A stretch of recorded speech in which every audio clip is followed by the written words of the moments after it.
बिस्मिल्लाहिर्रहमानिर्रहीम। आज की इस वीडियो में हम लोग देखने लगे हैं सिम्पैथोमिमेटिक्स को। सिम्पैथोमिमेटिक्स हमारे पास ऐसी ड्रग्स होती हैं जो कि सिंपैथेटिक सिस्टम को मिमिक करेंगे, यानी कि सिंपैथेटिक सिस्टम जैसा इफेक्ट देंगे। ठीक है, इसमें मेनली हमारे पास आ जाते हैं कैटेकोलामीन्स जो कि हमारी बॉडी के अंदर नेचुरली अकरिंग होते हैं। इनमें आ जाता है हमारे पास epinephrine, norepinephrine and dopamine. ठीक है, अब कुछ ड्रग्स ऐसी होती हैं जो हमारे पास कैटेकोलामीन्स होती हैं और कुछ ड्रग्स ऐसी होती हैं जो हमारे पास नॉन कैटेकोलामीन्स होती हैं। ठीक है, तो इसलिए हमें इन दोनों के डिफरेंस जो है ना बहुत इंपॉर्टेंट हमें पता होना चाहिए।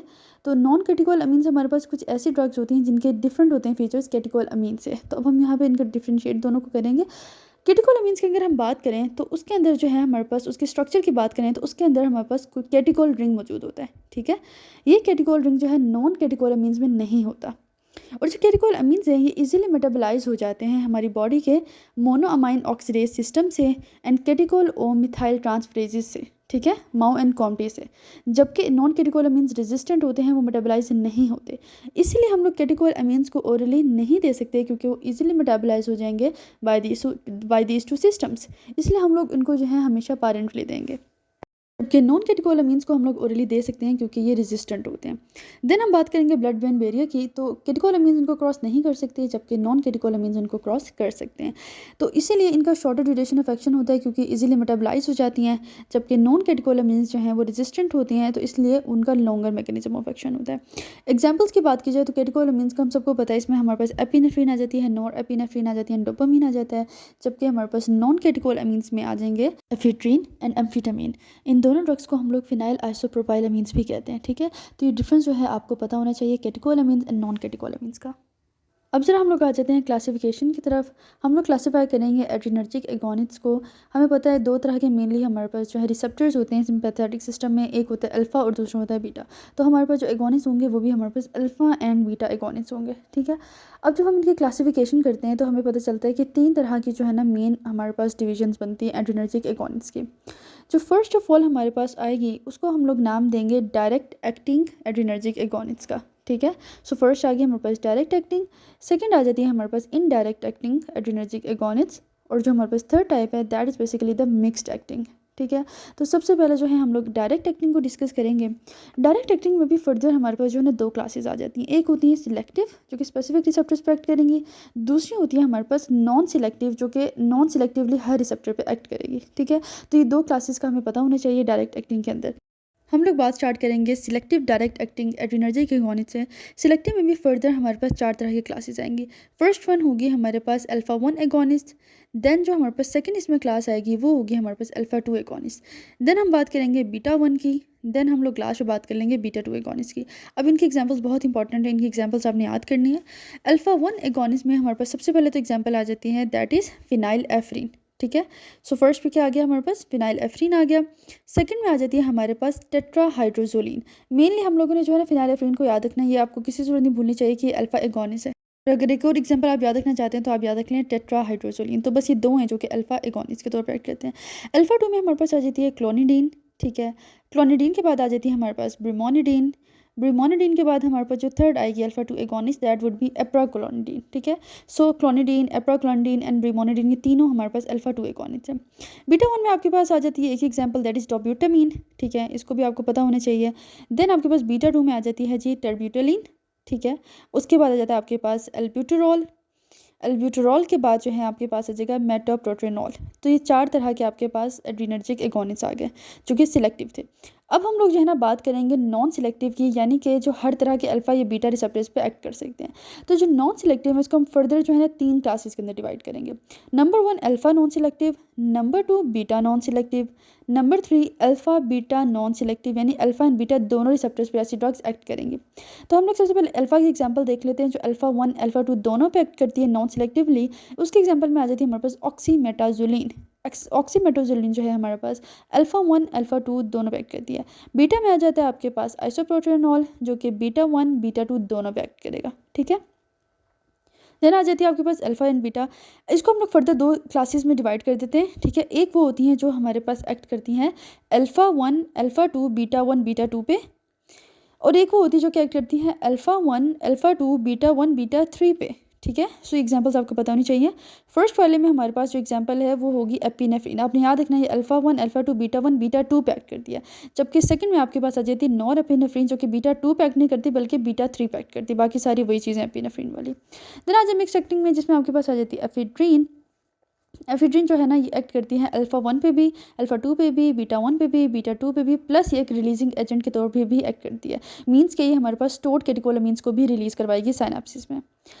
अच्छा जी, ये हो गया। अब हम लोग चलते हैं इनडायरेक्ट एक्टिंग की तरफ। इनडायरेक्ट एक्टिंग में हमारे पास आ जाती है number 1, that is the releasing agent. ठीक है, जैसे हम लोगों ने एफिड्रीन की बात की थी। रिलीजिंग एजेंट ऐसे एजेंट्स होते हैं जो कि हमारे पास साइनेप्स में स्टोर्ड कैटेकोलामीन्स को रिलीज़ करवाते हैं ताकि हमारे पास वहाँ पे ज़्यादा से ज़्यादा एक्शन परफॉर्म हो। इसके एग्जाम्पल में हमारे पास आ जाती है एम्फिटामिन। ठीक है, और एम्फिटामिन के बाद आपने एक और एग्जाम्पल याद रख लेनी है, दैट इज़ टायरामीन। सो ये दोनों हमारे पास क्या है, रिलीजिंग एजेंट्स हैं।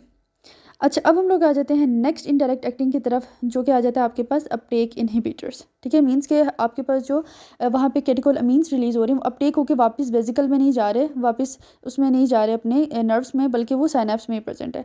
तो अब होता है नॉर्मली क्या है कि आपके पास अल्फा 2 रिसेप्टर्स हैं जो कि अपटेक करवाते हैं कैटेकोलामीन्स का।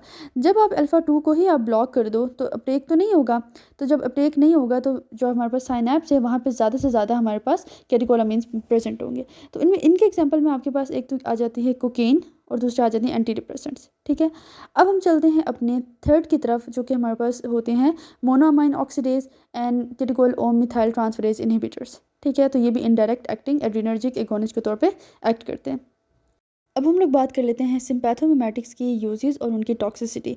क्लासिफिकेशन हम लोगों ने देख ली, वो आपने अच्छे से इसको याद कर लेनी है, अपने पास एक जगह नोट डाउन कर लेना है, उससे आपके लिए रिवाइज करना बहुत आसान हो जाएगा। ठीक है, तो यूजेस एंड टॉक्सिसिटी भी आप एक साइड पर लिख लें ताकि वो भी आपके लिए मतलब एक ही गो में याद करना आसान हो जाए। ठीक है, तो हम लोग स्टार्ट करते हैं अपने यूजेस से।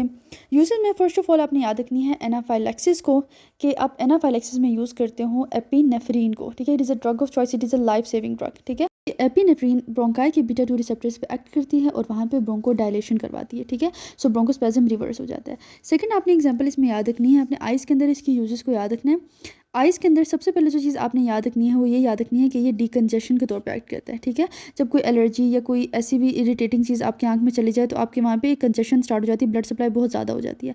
तो आप डिकंजेशन के तौर पे अल्फा 1 एगोनिस्ट को दे सकते हैं, जिसमें फिनाइलेफ्रिन एंड टेट्राहाइड्रोजोलिन आ जाता है आपके पास। ठीक है, ये अल्फा रिसेप्टर्स पे एक्ट करती है, वहाँ पे वेजोकॉन्स्ट्रिक्शन होगी और वहाँ पे कंजेशन जो है ख़त्म हो जाएगी। सेकंड आपने याद रखना है कि ये मिड्रियासिस भी करवाती है, क्योंकि ये आपके रेडियल मसल्स जो आइरस के होते हैं उन पे एक्ट करती है और पिपुलरी डायलेशन करवाती है। देन आपने याद रखना है ग्लॉकोमा में हम इसको यूज़ करते हैं। ग्लॉकोमा में हम लोग यूज़ करेंगे मेनली अल्फा 2 एगोनिस्ट को। ठीक है, जिनमें हमारे पास एग्जांपल आ जाती हैं, एक तो आ जाती है एप्राक्लोनिडीन और सेकंड आ जाती है उसमें हमारे पास ब्राइमोनिडीन। ठीक है, इन दोनों को हम लोग यूज़ करते हैं ग्लॉकोमा में, क्योंकि ये दोनों ड्रग्स हमारे पास क्या करती हैं, ये हमारे पास एक्वस ह्यूमर के सिंथेसिस को इनहिबिट करवाएंगी। तो जब एक्वस ह्यूमर ही नहीं बनेगा तो आपके पास ग्लॉकोमा जो है वो भी ट्रीट हो जाएगा। ठीक है, तो आज में आपको ये 3 यूजेस पता होनी चाहिए। थर्ड में आपने याद रखना है, बहुत इंपॉर्टेंट इसका यूज़ होता है, वो होता है हमारे पास एस्थमा में।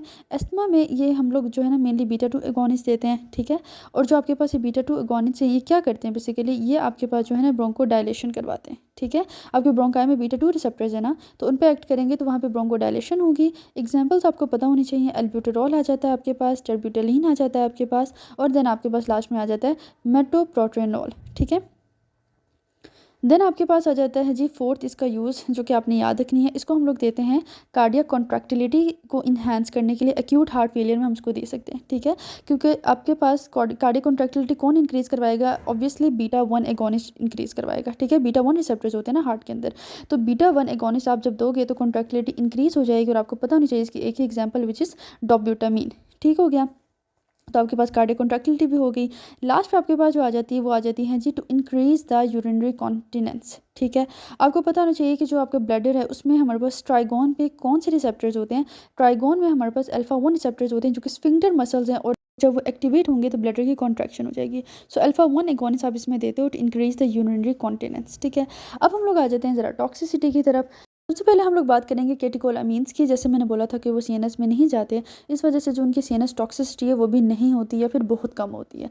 अलबत्ता जो इनके पेरिफेरी में इफेक्ट्स हैं, एडवर्स इफेक्ट्स, वो हमें मिल सकते हैं। पेरिफेरी में हमें क्या मिल सकता है? एक तो हमें बहुत ही एक्सेसिव वेज़ोकॉन्स्ट्रिक्शन मिल सकती है। इसके अलावा हमें पेरिफेरी में कार्डियक अरिथमियाज मिल सकते हैं। ठीक है, तो ये जो है आपको कैटेकोलामीन्स के एडवर्स इफेक्ट्स के बारे में पता होना चाहिए। अगर हम लोग बात करें फिनाइल आइसोप्रोपाइलामीन्स की, तो फिनाइल आइसोप्रोपाइलामीन्स में हमारे पास क्या होता है? हमने बोला था कि वो जो है सीएनएस में इजीली जा सकते हैं, तो दैट मीन्स कि उनके जो है ना सीएनएस के अंदर टॉक्सिक इफेक्ट्स भी होंगे। अब वो क्या टॉक्सिक इफेक्ट्स आपके पास हो सकते हैं? आपके पास इसमें आ सकता है बेसिकली नर्वसनेस हो सकती है। इसके अलावा जो है आपके पास एनोरेक्सिया हो सकता है। एनोरेक्सिया के बाद जो है इंसोम्निया हो सकती है। उसके अलावा जो है एंजाइटी हो सकती है, और इसके अलावा कन्वल्जन्स भी हो सकती हैं। लास्ट में हम लोग देख लेते हैं अल्फ़ा 1 के बहुत ज़्यादा जो एडवर्स इफेक्ट्स देखने को मिल सकते हैं। अल्फ़ा 1 अगर आपने बहुत ज़्यादा दे दिए तो वो बहुत ज़्यादा वेज़ोकॉन्स्ट्रिक्शन करवाएगी, जिस वजह से बहुत ज़्यादा हाइपरटेंशन डेवलप हो सकती है। ठीक है, बिकॉज ऑफ एक्सेसिव वेज़ोकॉन्स्ट्रिक्शन। अगर आप बात करो बीटा 1 की, तो आपने बहुत ज़्यादा अगर दे दिया तो बहुत ही आपने हार्ट को स्टिमुलेट कर दिया, और आपके पास क्या हो सकता है? टेकिकार्डिया हो सकते हैं, एंड इसके अलावा रिथमियाज हो सकते हैं। फिर जो है आपको कोकेन के बारे में पता होना चाहिए कि जो कोकेन है it's a drug of abuse. तो अगर आप ये दे देते हो या बहुत टॉक्सिक डोज में दे देते हो तो ये सीजर्स एंड कार्डियक अरिथमियाज वगैरह करवा सकती है। सो हम लोगों ने टॉक्सिसिटी भी डिस्कस कर ली है, तो यहाँ पे हमारी वीडियो जो है हो जाती है कंप्लीट।